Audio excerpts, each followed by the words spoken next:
Bonsoir Roto. Roto qui nous accueille en la personne de son maire, Monsieur Horter. Monsieur le maire, votre commune est essentiellement, je crois, industrielle. Ce n'est pas une commune rurale. Je pense qu'il faut le dire tout de suite avant que nos téléspectateurs se souviennent que Roto est situé dans la haute vallée de la Bruche, à 45 km environ à l'ouest de Strasbourg. Commune industrielle et pourquoi? La commune de Roto est une commune industrielle qui a donc 3 usines, un tissage, une teinturerie et une filature. Roto a toujours été une coterie industrielle vis-à-vis du textile. Et je crois que c'est M. Gustav Steinheil qui était le promoteur de ces usines à Roto. Nous sommes cependant sur l'emplacement actuel, la nouvelle place du marché, nous sommes sur l'emplacement d'une ancienne fonderie. Oui, c'était une ancienne fonderie qui a été après démolie puisqu'il n'y avait plus de travail et dont les mines de fer à l'époque ont dû arrêter leurs travaux. Il est vraisemblable que cette fonderie était mue par un ruisseau qui coule à proximité, que nous entendons d'ailleurs encore actuellement. Et d'eau ce ruisseau que vous entendez couler ravitaille les turbines des usines. Combien d'habitants y a-t-il à Roto, monsieur le maire? 1800 habitants. Est-ce que cette population est en augmentation? Je crois qu'elle est en augmentation puisque comme nous avons l'intention de le faire, nous avons donc acheté 1 hectare de terrain pour pouvoir implanter à Roto de nouvelles constructions afin que la jeunesse ne quitte pas notre village et puisse rester dans notre région. Vous parlez de village, mais enfin c'est tout de même plus qu'un village, c'est une commune déjà assez florissante, mais qui se trouve tout près d'une autre commune, celle de Schirmeck et de la Broque. Est-ce qu'il n'y a pas de rivalité? Il n'y a jamais eu de rivalité entre les deux communes, nous vivons en très beau terme avec mes collègues, les deux maires, M. Wolf et M. Heiligenstein. Est-ce que les habitants de Roto ont beaucoup à se déplacer pour travailler? Pas du tout. Pas du tout, puisque tout le travail se fait en ce moment à Roto. Les habitants de Roto ne se déplacent pas. Il y a quelques ouvriers qui vont travailler chez Bugatti, mais la grande majorité des habitants de Roto travaillent à Liechtenstein, à Dieterlen. Monsieur le maire, je pense qu'il importe de souligner l'effort fait par votre municipalité pour l'accueil des touristes. Je pense principalement à la piscine et au terrain de camping.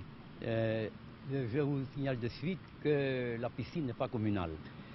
C'est les Sports Réunis qui ont la piscine à leur charge, puisqu'elle avait été à l'époque construite par M. Materne, le directeur général qui est absent en ce moment. Nous avons alors eu avec cette piscine une autre vue avec les Sports Réunis, puisque ces terrains appartiennent à des particuliers et nous n'avons plus à l'époque ne touché aucune subvention de l'État et elle est encore privée jusqu'à présent. Nous recherchons par tous les moyens pour pouvoir avoir la piscine vis-à-vis de la commune, mais c'est un échange à long terme vis-à-vis des finances que la commune ne possède pas actuellement. Mais de toute façon, monsieur le maire, c'est un atout touristique pour Roto. Très touristique. Nous avons un Perret Camping qui est très homologé et nous avons pas mal de touristes qui s'intéressent à la région. Il y a pas mal de monde qui viennent à la piscine de Roto s'y baigner pendant la belle saison.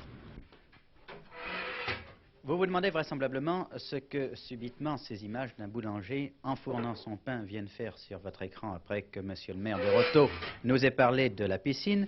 Eh bien, il y a une raison toute simple, c'est que ce boulanger, c'est monsieur Briot, le président de la section de football des Sports Réunis de Roto. Monsieur Briot, voulez-vous nous dire comment cela va dans votre section, comment se porte le football à Roto?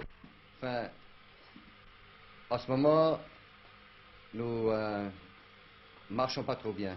Combien d'équipes y a-t-il? Il y a 3 équipes à Roto. Il y a une équipe première, une équipe réserve et une équipe de cadets. Enfin, l'équipe première, c'est l'équipe Fagnon, vraisemblablement. Oui. Et comment va-t-elle?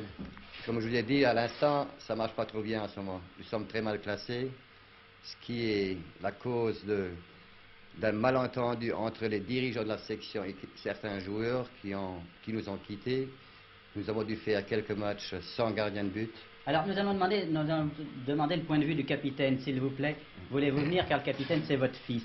Alors qu'est-ce qui ne va pas? Quel classement occupez-vous? Pour le moment, nous sommes avant-dernier. Et comme l'a dit mon papa, le président, nous avons perdu 3 ou 4 matchs à cause du gardien de but. Bon, écoutez, ne le chargeons tout de même pas trop, ce pauvre gardien de but remplaçant qui, lui, fait ce qu'il peut. Mais vous souhaitez, comme nous, que ça aille mieux et vous êtes persuadé que ça ira mieux? Oui, on a encore une chance de se sauver. Bien. Et comment voyez-vous l'avenir de votre ville, monsieur le maire? Je le vois florissante si l'industrie continue à continuer à travailler comme elle travaille actuellement. Je souhaite que vos vœux soient entendus et connaissant les habitants de Roto, je suis certain que cette floraison continuera à se manifester. Et si vous le voulez, nous allons dire maintenant, au nom de Roto, à tous nos téléspectateurs, bonsoir l'Alsace, mais nous disons bonsoir Roto. Merci. Merci bien.